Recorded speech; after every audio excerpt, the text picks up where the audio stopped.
À 24 ans, Mathieu s'est suicidé dans la fleur de l'âge.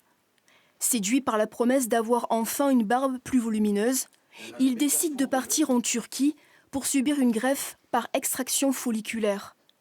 L'intervention consiste à prélever des cheveux pour les transplanter dans la barbe, à un prix défiant toute concurrence, 1 300 €, en moyenne 5 fois moins cher qu'en France. L'opération ratée vire au cauchemar. Bien, il ne se reconnaissait plus, on aurait dit un peu un hérisson, Pourquoi ? parce que les poils n'ont pas été bien implantés, premièrement, et surtout la zone où on a récupéré les cheveux était unique, c'était pas uniformément réparti sur le crâne. Donc c'est vrai qu'il y a eu une perte énorme, on lui a enlevé 4000 bulbes ici, et il y a eu un vide. Et c'est ça qui lui posait problème. Il n'avait plus la même tête qu'avant. Il a dit, vous m'avez tué la tête. Et il avait mal. Ça brûlait ici, ça brûlait sur la barbe. En permanence ? Oui, tout le temps, jour et nuit.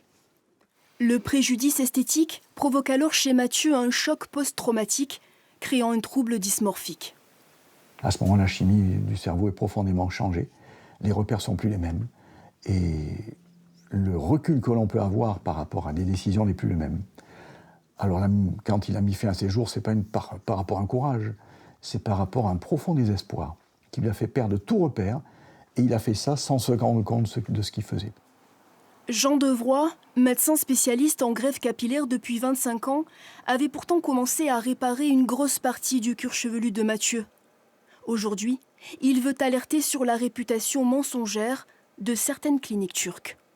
Le gros problème de la Turquie, c'est que les greffes sont faites actuellement dans la toute grande majorité par, je dirais, des incapables. C'est-à-dire que ce sont des assistants. C'est-à-dire que quand je vois les erreurs qu'ils commettent, ce sont des erreurs même pas de débutants, ce sont des erreurs d'ignorants, quoi. Ça ne s'improvise pas. Les fillers, le botox, la greffe de cheveux, c'est un travail de médecin, quoi. Selon le magazine L'Express, le tourisme de la chirurgie esthétique a attiré l'an dernier près d'1,5 million de personnes en Turquie. Une manne qui a rapporté au pays plus de 2 milliards d'euros.